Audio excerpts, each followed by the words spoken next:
to Book Babble. I'm your host, John Hartness, joined, as always, by my co-host, Melissa McArthur, who is the associate publisher at Falstaff Books.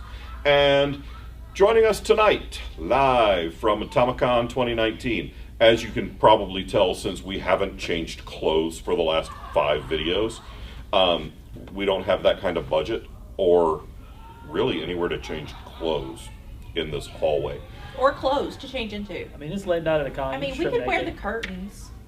You have suggested that twice now. I really want somebody to wear the curtains. Well, all right, next video, kids. You put enough comments you put enough shit in the YouTube comments. Never mind, we're good. So, joining us tonight and wearing the curtains, Alexander Gideon. Say hello, Alex. Hello, Alex. I love it. Man knows how to take direction. All right. So thanks for joining us, brother. Glad to be here. Tell the people what you write. So I currently am writing historical fantasy for you. True. So I'm writing Aleister Crowley for the Shadow Council Archives. First book is back in the editor's hands. Should be hopefully last pass. Hopefully that one will be hitting the shelves pretty soon. Also have stories in several anthologies. So I have really dark contemporary fantasy in Chasing the Light. I have dark, like, rebellion-based alternate world fantasy for Razor's Edge, and I also have a sci-fi for Temporally Deactivated. Okay. So you write, like, really funny, lighthearted stuff? Yes, exactly. The author bio I sent out to everyone is my writing style can best be described by "and many people died." I'm going to introduce you to my friend Chris Kennedy, who knows a thing or two about body counts. Yeah.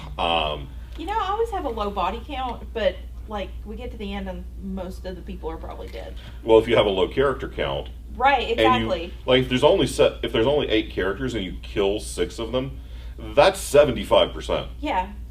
I mean, if you want to get, like, into technicalities, then the story for Temporally Deactivated, I call it an entire timeline. So that's a lot of dead people. So is that like the Thanos snap thing, or but if Thanos did 2 snaps up? Oh. Because not even, because we're not going to get into fractions. We're not going to do fractions. Wait, fractions aren't science; those are math. Yeah, you're right. Okay. It's math. Math is why if you cut something in half infinite times, you don't ever get to nothing. Fair. I just broke my co-host. And the room goes silent. You know, if you're interested in that one, the whole theory of time for that story was that time is a tree that's upside down, so it all culminates into a final line. And so I cut an entire branch off of that tree. Like a lumberjack. Yeah, pretty much. And we're coming up on the holidays. There are chunks of my family I wouldn't mind just... You're off the tree, bitch. And I think that the funniest thing is that you have this really definitely solidly sci-fi. The name of the story is The Eyes of Odin. Oh, you're all right. I'm gonna have to read that. Now that Temporally Deactivated was by Zombies Need Brains. Yes. Who was Razor's Edge by? That's not one I'm familiar with. That's also Zombies Need Brains. Okay. Yeah, was that the one the previous year? Yeah, that was the previous year. Okay. And the story that was published in that one, I had written for a different one of theirs, Where. Okay. Because I had the idea, I was looking at where would I use? I was like, Where Squirrel? Shit, they'd be good at infiltration. Yeah. And so I wrote a Where Squirrel Infiltrator, and the missing piece for the story for that one was the rebellion aspect that was seeded into it. And then they did Razor's Edge. I was like, I'll just play that up. Story fell into place, got really solid, and they bought it. Nice. Very cool. Congrats. I have to spend a chunk of next month writing a story for Zombies Need Brains for their anthology coming up. My batteries are low and it's getting dark. Oh, I'm submitting to that one as well. Oh, cool. Yeah. Yeah. Don't worry. My story will not make you cry. Okay. Epistolary space horror. I wanted to fuck with form, and that's not a form I've written before. Okay, so I totally expect little messages of snippets of this all month. Oh yeah. Yeah, okay. Don't worry. Not all month. I can't take a whole month to write this. I have another novel to write before the end of the year. Okay. So in addition to the stuff you're writing, what are you reading?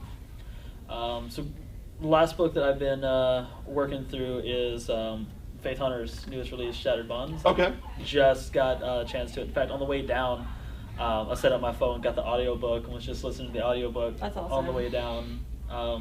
And that, I think, is book 13 in her Jane Yellow Rock series. Yes.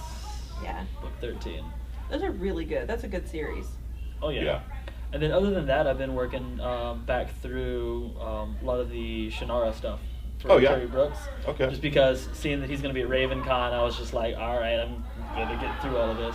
I have a lot of, I have first editions of all of the heritage of Shannara. Nice. That I really want to get signed. And I've got First King. Well, you know, first I edition too. bet you can make that happen at RavenCon. Hopefully. Yeah. I mean, like, if I can get no other panels other than just moderating for him, I'd be happy. Like, Yeah. that's all I want to do. It's funny because when the day that I got the email inviting me to come back to RavenCon was the day I had meant to go and look and see if they had announced their guest of honor yet, and then fill out the application. So I got the email, said, oh, well, I was going to go do this anyway, let's see who the guest of honor. And I saw Terry Brooks, and I immediately just replied and said, yes, I'll be there, yes, I'll take 2 tables in the dealer room, and yes, you better put me on a panel with Terry Brooks. Because I've never met the man. Yeah. I dig his work, but I haven't read a ton. No, definitely. I mean, his the original Shannara books are like half the reason that I write. It was one of the first things. So like when I was like really little, I was like 3rd grade reading Tolkien, and then there was like through. I was probably celebrating my 10th wedding anniversary when he was 8 years old. I'm reading like Tolkien. God, and, I was. Being a millennial, I read Harry Potter. And so that was like my back and forth on those. And finally, the 2 books that broke the cycle of just going back and forth on those was the Shannara books and David Coe's original fantasy series. Nice. Yeah, all right. the Lon Tobin Chronicles. Why that one always holds like a special place in my heart. Yeah. And didn't he edit one of the He did zombies temporarily being- deactivated. Yeah, he did. Okay. So it's really surreal. Like all 3 of the anthologies I've been in, he's been in. So it's almost like if David's not in it, I'm not like, I can't get into it. So I'm just like, man, I really hope you're writing for my battery's getting low because, well then. Yeah, I hate to break it to you, pal. Maybe I'll be your David Coe this time. I'll be the twice as big, taller, hairier. We've been in an anthology because you. Chasing the Light. Chasing yeah, I the put Light. a reprint in Chasing the Light. Yeah, and so I've David's been in all of those. Been published alongside Misty, and so it's like with David, Misty, and Faith, and that's David B. Coe, Misty Massey, and Faith Hunter. Like with the whole magical word thing, that's really what brought me down to County Carolinas, brought me into everything. And so, especially in this last anthology with Temporally Deactivated, all 3 of them are in it. So really? So it's this kind of like full circle thing to have been in that, and like these 3 that are kind of responsible for my career, I'm published alongside them. Very cool. That is really cool. It sounds a lot like Terry Brooks was to you what David Eddings and Ray Feist were to me. Because those are 2 of the seminal influences in my career, because that's who I was reading when I first moved out of reading C.S. Lewis and Tolkien. It was into Feist and Eddings, and later on Ted Williams. Yeah, and especially I love the original series with Elfstones and everything, but just the heritage of Shannara. Like Al-Anon was fantastic. Walker Bow is just such a fantastic character, and especially through that whole progression.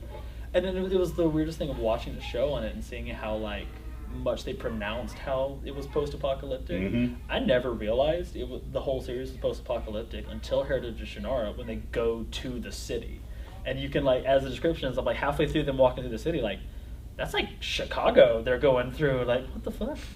Wow. And that's one of the coolest things when you get to that kind of that kind of realization just hits you, and then it's like an early M. Night Shyamalan movie when you then look back and you're like, oh, I should have seen that coming. Yeah. Yeah. Faith was talking at this con earlier about a good mystery. And to write a good mystery, you have to build it so that the reader is just the tiniest bit ahead of your character, but not so much that they know the twist 3 or 4 chapters before. Right. Yeah. See, I always loved mysteries growing up because you guys were talking about the, the more fantasy things. I was reading Nancy Drew and Agatha Christie and, oh God, me too. Yeah, so that's. And Trixie Belden. I didn't read that one. Trixie Belden was my favorite. And Goosebumps and like. Oh, I read all of the Goosebumps. So, as the old fart, Goosebumps didn't exist when I was young. Oh, sorry. Yeah, it's okay. You Scary Stories We Tell in the Dark? No, that's new, isn't it? Well, Scary Stories to Tell in the Dark. There was no way in hell that should have been in a elementary school library, because I read that in like 2nd grade. Yeah, that's like 2nd, 3rd grade. Yeah, the living shit out of me. Wasn't it great? But like, and like Fear Street, those were great too. I just remember the Herald story with the scarecrow, like spreading the bloody like human skin out on the roof of the thing. Yeah. What the shit? Yeah. Like no wonder you're fucked up. That shit was. I am not. You totally are. You work for me. Okay, fair. Yeah, I mean, come on. Yeah, I remember being in like 2nd grade reading that, and it was like, why was the like hit it in the middle school? Cool, like that's where I read the Incarnation of Immortality from Piers Anthony and everything. It's like where I found those. It's like let's hit middle school, but like man, you're like traumatizing these like 2nd graders with stories like Harold. Yeah. I was reading Stephen King starting in like 6th grade. And yes, I was reading some of it when it first came out. Like Pet Sematary was new when I read it in like 8th grade. See, I didn't start with Stephen King. I started with V.C. Andrews. Okay. Like Flowers in the Attic was. Oh God. Yeah. See, for some reason when I was a happy book.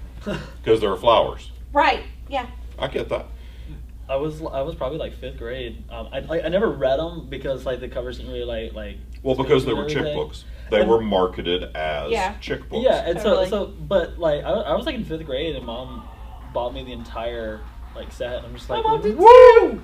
She also bought me this book called The House. I cannot remember who wrote it, and it's this weird horror book, and it was like everyone had lived in this house at like the same time. But it was like something with the house. It was like interdimensional or something. So they were all there. Was it John Saul? I have no idea. I cannot remember what it was. I should not have read that book. Okay, as young as I was. Read this. And yeah, that would mess me up for a while. Yeah, well, we can vouch for that. We know you as an adult. Fair. Well, cool. Well, thank you so much for spending a few minutes with us. If people want to find out more about you on the web, how can they do that?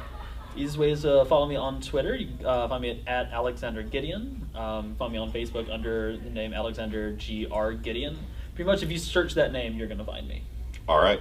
And starting in 2020, you can find links to some of his work on the Falstaff Books website. Thanks, pal. Awesome. All right.